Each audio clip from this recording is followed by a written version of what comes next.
For me, I decided that I would be friends to the younger generation. And then, of course, when I got a lot older, I made sure that the Gen Zs were my friends, my pals. I decided to learn their language, all their little innuendos. I decided to study. I had my children as well, and the friends of my children, my nephews, my nieces, and I said, this is a very interesting generation. Yes. They know a lot of stuff. A lot of stuff. They're very clued up. Even though we feel or believe or think that they're clueless, they're actually not. When my parents brought me back from England to Nigeria, I couldn't speak a word of Yoruba. I would be watching my cousins, looking at their mouths. What are they saying?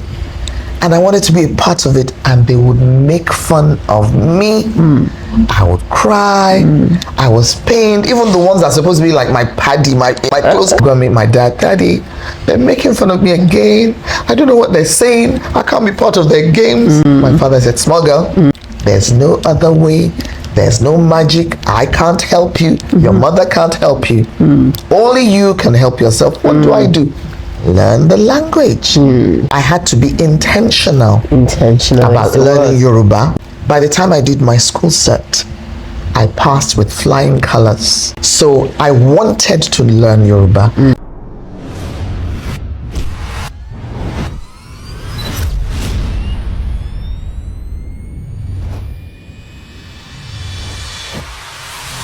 And I would like to quickly go to the Gen Zs of this time and age. Definitely. My people. You know. How you doing? You're good. You're cool. You see, you've got an ambassador here. I love Gen advocating Zs, for you, millennials loving and Gen you, Zs. understanding of you.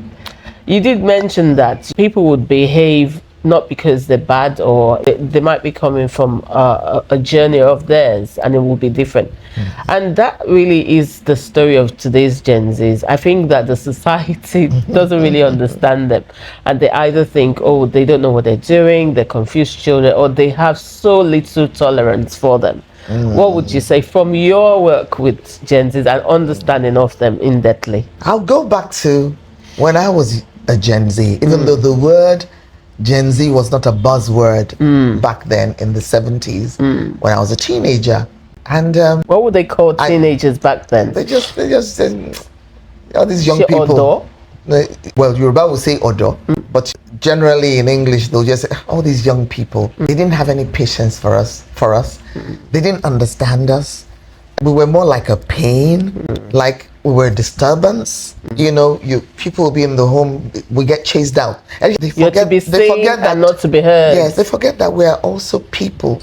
Out little, but we're also people with sensibilities, with emotions, with a mind of our own, with ideas, with intelligence. They forget.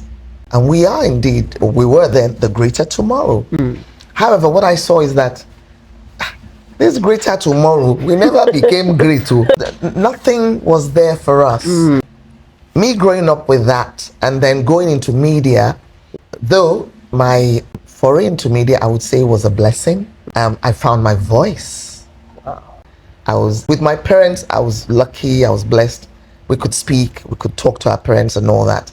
But the larger society, even sometimes immediate family. Yes. Whereas you have something vital to say and add to the conversation and to give them. So I would say, why can't we be heard? When I then went into broadcasting, I was so blessed to have people like my TV mom, my mentor, my first boss, the wonderful, honorable Chief Julie Coker Mushibao. She's now, she just turned 87. She's a grand dame. Yes. And senior citizen indeed. I call her elder stateswoman. Definitely. She made it very wonderful and easy for me to go into broadcasting, and I had other seniors that helped me along the way. Sienna Orwell Brown, Sissy Jonah Dwyer of blessed memory. Yes. Auntie Tong Adeyemi, Tong Fani Kayode, Mrs. Gertrude Anion. So because I had my early years both in television in Lagos and also in Ibadan. And I had all these wonderful women, Mrs. Anike Agbaje Williams, Sisibola Alo, Wow. The list goes on. Goes on. Wonderful women that trailed the blaze before me. I also had a colleague. She wasn't much older than me, and she was probably the person that was a little bit older than me when I started. I was 17. Shaki Bakari Wellington. She was probably about 21, 22, and she was a great sister. Made it very easy for me because back then, don't forget that also as a young girl, yes, you had predators all over the place. Yes, they guarded me like wolves, female wolves looking at mother hens looking after their daughter. So that was wonderful. And even the men, my boss Kenan Dagba, who was my boss alongside Chief Julie Coker, he was also wonderful. Uncle Bodiala Lade, Uncle Diraji Jedidun, wow, my big uncle, Chief Shegun Olushola. You know, so they did so well. They made my journey into broadcasting wonderful. And then my other colleagues as well, that we grew up together, and it was wonderful. For me, I thought to be a young person that was growing in this kind of environment at the time, you needed that fortification, yes, to enable you, to give you the boldness. And that's how I was able to rise in television. And this year in September, I'll be 50 years in media. So I've already told my age then. If you add 17 plus 50 plus 10 plus 2.5. Yes. So we've been able to, for me, I decided that I would be friends to the younger generation. And then, of course, when I even got a lot older, I made sure that the Gen Zs were my friends, my pals.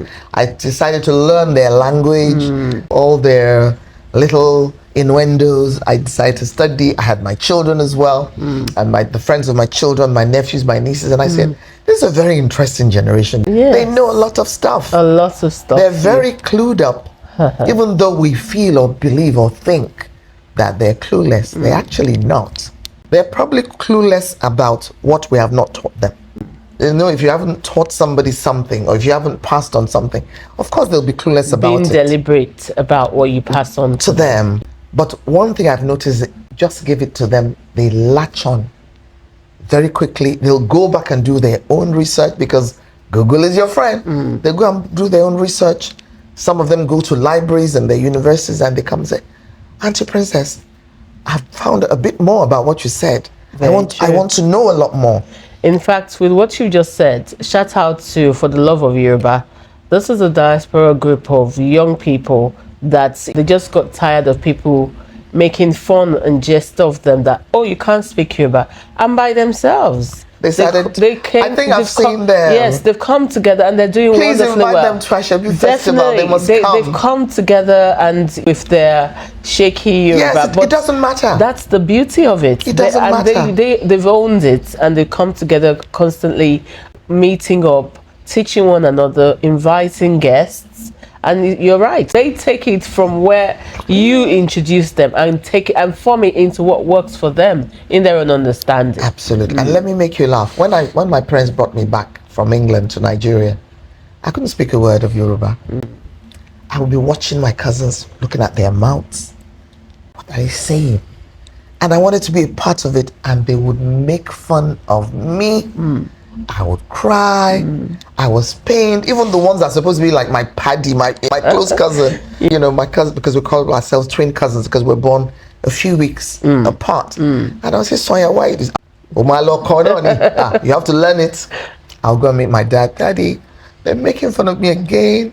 I don't know what they're saying. I can't be part of their games. My father said, small girl, there's no other way. There's no magic. I can't help you. Your mother can't help you. Only you can help yourself. What do I do? Learn the language. I had to be intentional about learning Yoruba. By the time I did my school cert, I passed with flying colors. So I wanted to learn Yoruba. And because I was also interested in culture, tradition, our heritage, our practices, it made me want to learn more. My father would buy various books in the library. I would be reading. Of course, Yoruba would come out funny. He would correct me until I got better and better and better. And now I speak Yoruba as fluently as I speak English language. That's it. Yeah. I know all the Ami. Amazingly. That was the first thing I had to learn, because I then found out that I would say something and my cousins would laugh again. She do so Yoruba, because maybe I'd have called Ewa. I've called it Ewa, and they'll say no. Ewa is beans. Ewa is beauty. I'm like, but this is spelled the same. Yeah. Oh, there's a mark on it, and how it sounds. The tones are different. So it was hard. I wouldn't lie to you. It was very hurtful. And you, my cousins, if you're watching, you all hurt me. You did, but she's better. But they did me a world of good. That's it. Because they helped me to really learn Yoruba. And embrace it and enjoy it and use it to now, because if you don't speak Yoruba, to understand Asha and Ishewa, oh my lady, there's some things you can't even translate. It's not translatable. Don't bother. Oyinbo will murder it for you. Don't even try. It's like there's some words in English you can't translate to English, to Yoruba, or even to any other language. It will lose the meaning that it has for the English people themselves. It's the same with us. Our so watered down, lost in transition. And then by the time you now hear it in a sentence, you're like, no, that really sounds that's not what I said. Exactly. No, like that's not Chinese whispers. It's lost comes the back and lost its essence. So Gen Zs, me, I'm for you. I love you guys, and we should. And I can only encourage you to be you, own who you are, and continue your journey of becoming. Because my father would say, we never learn it all. There's always something new to learn at every turn. Till we grow old, till we become 90, 100, we're still learning. Definitely. Because Yoruba is so wide and vast. Not to even talk of the wider African culture and tradition. Was waiting with an open heart for me to go back and remember who I am. But my own was waiting with an open heart for me to go back and remember.